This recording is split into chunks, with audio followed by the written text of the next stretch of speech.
Hey everyone, स्वागत है आपका हमारे एक और शानदार एपिसोड में, जहां हम मिलते हैं यंग एंटरप्रेन्योर्स के साथ और जानते हैं उनके बारे में और उनकी स्टोरी के बारे में। आज के जो हमारे गेस्ट हैं वो है founder and CEO of mechanic गुरु। गौरव का जो स्टार्टअप है वो प्रोवाइड कराता है कार की maintenance, service and cleaning service, सब कुछ एक क्लिक में आपके अपने फ़ोन से। इनके 250 प्लस से ज़्यादा सर्विस सेंटर हैं, 3000 से ज़्यादा ये कस्टमर को सर्व कर चुके हैं विद 99% सेटिस्फेक्शन रेट के साथ। आप इनकी वेबसाइट पे जाके चेक कर सकते हैं और ये पूरे दिल्ली एनसीआर में काम कर रहे हैं। तो आइए इनसे मिलते हैं और जानते हैं कि कैसे इन्होंने इसे स्टार्ट किया और आगे इनका विज़न क्या है और अपने बिजनेस को कैसे एक्सपेंड करने वाले हैं, आगे की तरफ लेके जाने वाले हैं। तो इस वीडियो में आपको बहुत मज़ा आने वाला है। तो लेट्स स्टार्ट हमारे गेस्ट के साथ। रिपेयर एंड मेंटेनेंस की सारी जिम्मेदारी मेरी थी, तो मैं उसको ऑथराइज सर्विस सेंटर पर मैं उसको एक सर्विस सेंटर पर कार गैराज का मार्केट प्लेस है, जहां हमारा विजन है कि मैकेनिक गुरु जो स्टार्टअप है वो दिल्ली एनसीआर का लार्जेस्ट कार वर्कशॉप नेटवर्क है, जो कि वन स्टॉप सोल्यूशन है आपके सारे कार केयर नीड का। इनके पास 250 प्लस कार वर्कशॉप्स हैं। ये 3000 से ज़्यादा कस्टमर को सर्व कर चुके हैं विथ 99% सेटिस्फेक्शन के साथ। तो आप इनकी वेबसाइट पे जाके ये चेक कर सकते हैं। इस वीडियो में आपको बहुत मज़ा आने वाला है, क्योंकि हम ना सिर्फ इनके बिजनेस के बारे में जानेंगे बल्कि जानेंगे इनका विज़न क्या है, आगे ये मैकेनिक गुरु को कहाँ तक लेके जाने वाले हैं, और आप सीखेंगे कि एक एंटरप्रेन्योर सोचता कैसे है। तो चलिए शुरू करते हैं। नमस्ते, मेरा नाम गौरव है और मैं मैकेनिक गुरु का फाउंडर हूँ। हमारी रिसर्च और कुछ एजेंसीज की रिसर्च कहती है कि हिंदुस्तान में लगभग 6 करोड़ गाड़ियाँ हैं और हमें लगता है कि हिंदुस्तान में हर गाड़ी चलाने वाले को मैकेनिक गुरु की ज़रूरत है। गौरव, आपने इतना अच्छा स्टार्टअप कर रखा है, तो इस आइडिया की शुरुआत तो कहीं से हुई होगी कि आपको ये आइडिया आया कहाँ से और ये जर्नी कैसे शुरू हुई? 2018 में मेरे पापा ने मुझे मेरी गाड़ी गिफ्ट लेकर दी, जिसको चलाने से रिपेयर एंड मेंटेनेंस की सारी जिम्मेदारी मेरी थी। उस समय उस गाड़ी को मैं ऑथराइज सर्विस सेंटर लेकर गया, जहाँ मुझे बहुत सारी प्रॉब्लम्स हुई। मैं सर्विस एडवाइज़र से मिला कि मेरी गाड़ी सर्विस कर दो आप, तो उन्होंने मुझसे कहा कि आप वेट कीजिए सर, 2 आवर्स आपकी गाड़ी आपको सर्विस करके दे देंगे। उसके बाद क्या हुआ कि 2 घंटे का बोल के मुझे 8 घंटे वेट करना पड़ा। उस टाइम भी मुझे गाड़ी सर्विस नहीं मिली। तो उस टाइम मेरे दिमाग में ख्याल आया कि मुझे कुछ ऐसा करना चाहिए जहाँ से हम स्लॉट बुकिंग कर सकें, जहाँ हमें पता होना चाहिए कौन सी वर्कशॉप खाली है, वहाँ जाकर हम अपनी कार सर्विस बुक करा सकें। तो बेसिकली इस आइडिया की शुरुआत खुद की प्रॉब्लम से हुई है और ये सारी मार्केट अनऑर्गेनाइज्ड है।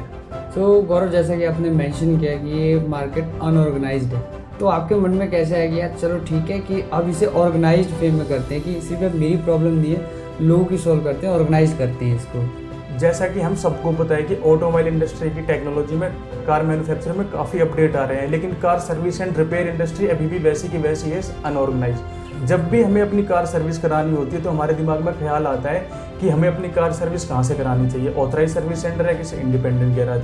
इनमें से कोई गैराज रेट अच्छे दे रहा है लेकिन सर्विस नहीं, और कोई सर्विस अच्छी दे रहा है तो रेट नहीं। हर स्टेज पर ट्रांसपेरेंसी ना होने की वजह से पता नहीं चलता कि गाड़ी में सामान कौन सा डाला है, जैसे कि इंजन ऑयल कौन सा डाला है, स्पेयर पार्ट कौन सा डाला है। और कई बार तो ऐसा भी होता है कि वर्कशॉप पर स्पेयर पार्ट अवेलेबल नहीं होते। अगर हम डायरेक्ट जाकर वॉक इन करें तो हमें बहुत ज़्यादा वेट करना पड़ता है। किसी वर्कशॉप के हम प्राइस पता नहीं कर सकते, ना उसकी कुछ लोकेशंस पता कर सकते, ना स्पेसिफिकेशन पता कर सकते।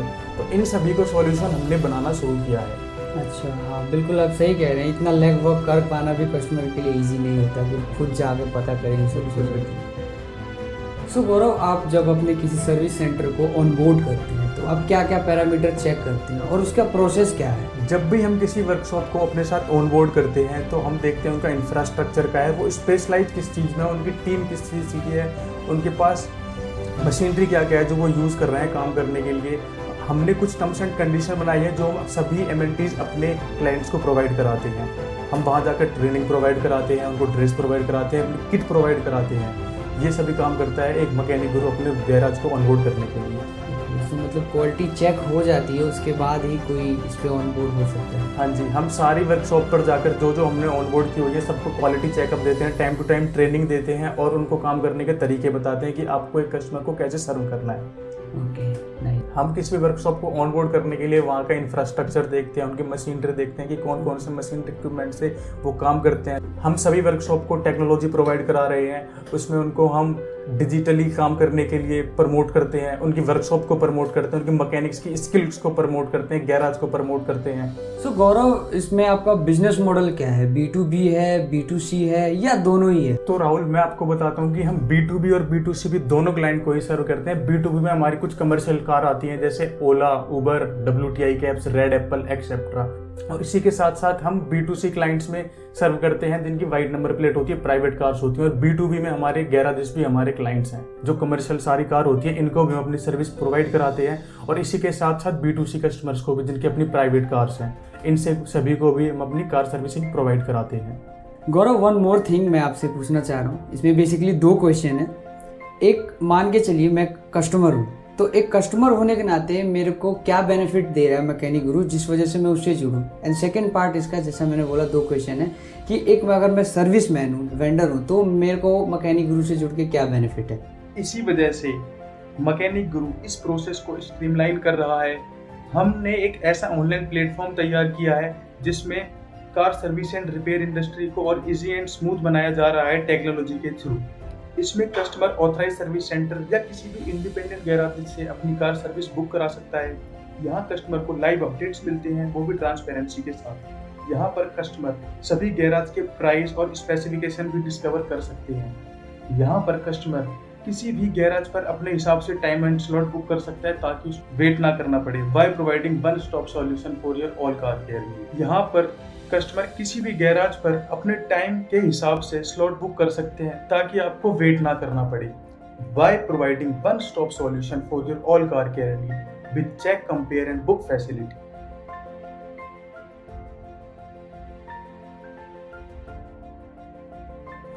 हम अपने सभी गैराजेस को डिजिटली प्रमोट करते हैं, उनकी स्किल्स को बढ़ाते हैं, उनके मैकेनिक्स की स्किल्स को और क्रिएट करते हैं, उनको ट्रेनिंग प्रोवाइड कराते हैं, उनकी वर्कशॉप को डिजिटली प्रमोट करते हैं जिससे उनकी और लीड्स बढ़ सकें। ये सभी हम करते हैं अपने गैराजेस के लिए ताकि वो अपना और इनकम सोर्स इंक्रीज कर सकें। गौरव, जैसा कि अब कुछ रिपोर्ट्स का मानना है, अगर हम भी उनकी माने तो 2025 तक जो ये कार रिपेयर मेंटेनेंस की जो मार्केट है वो 300 बिलियन से ज़्यादा की है।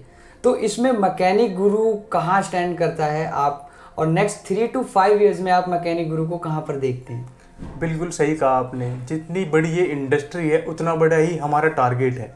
हम इस टारगेट को 6 करोड़ गाड़ियों में से 20% हम गाड़ी सर्विस करना चाहते हैं अपने थ्रू, पूरे इंडिया की सारी सिटीज़ में, सारी मेट्रोपॉलिटन सिटीज़ में। दिल्ली हो गया, कोलकाता, मुंबई, बेंगलोर, जयपुर, लखनऊ एक्सेप्टर, और हमने काफ़ी सिटीज़ में अपने आप को मूव ऑन भी किया है। हम वहाँ पे जा भी रहे हैं काम करने के लिए।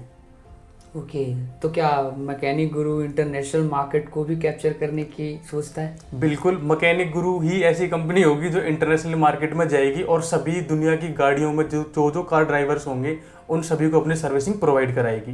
ओके, सो ये सिर्फ एक इंडियन कंपनी नहीं रहने वाली है, बिल्कुल, ये एक बिग ब्रांड बनने वाला है।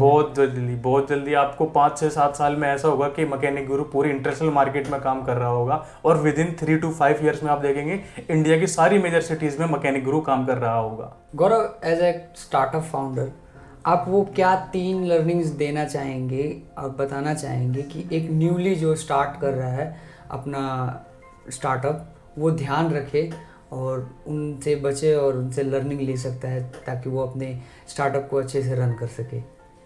बिल्कुल सही क्वेश्चन किया है आपने। हमेशा क्या होता है, कोई भी फाउंडर जब स्टार्टअप स्टार्ट करता है तो उसको हमेशा फोकस करना चाहिए उसका विजन क्या है, गोल क्या है, उसका टारगेट हमेशा उसका विजन होना चाहिए। क्योंकि बीच में बहुत से ऐसे काम होते हैं जिससे स्टार्टअप फाउंडर कहीं पे भटक जाता है, कहीं भटके ना, अपना उसको विजन और गोल हमेशा ध्यान रखना चाहिए और उसी के ऊपर उसको काम करना चाहिए। और सेकेंड थिंग, फोकस। अपना काम से अगर फोकस आपने 1% भी कहीं हटा दिया और कहीं पे भी लगा दिया तो आप समझ लो आप एक स्टार्टअप फाउंडर कभी नहीं बन सकते, आप एंटरप्रेन्योर है ही नहीं। तो अपना फोकस हमेशा अपने गोल के ऊपर ही रखें और उसको अचीव जब तक ना हो उसको करते ही रहें कंटिन्यूअसली। और तीसरा, ज़िंदगी में बहुत उतार चढ़ाव आएंगे, चीज़ें बुरी होंगी, अच्छी होंगी, बहुत बुरी होंगी, बहुत अच्छी होंगी, लेकिन आपको हमेशा ठान के रखना है कि मेरे को जीत ही मिलनी चाहिए। तो ये मैं सलाह देना चाहता हूँ अपने सारे व्यूअर्स को। आई होप आप देख रहे हैं और आपने ज़रूर लर्निंग ली होगी हमारे गौरव जी से, तो आपको ज़रूर अच्छा लगा होगा। आई होप आपको वीडियो अच्छी लगी और मज़ा आया होगा। तो थैंक यू सो मच गौरव, अपना इतना कीमती टाइम देने के लिए मुझे और हमारे व्यूवर्स को।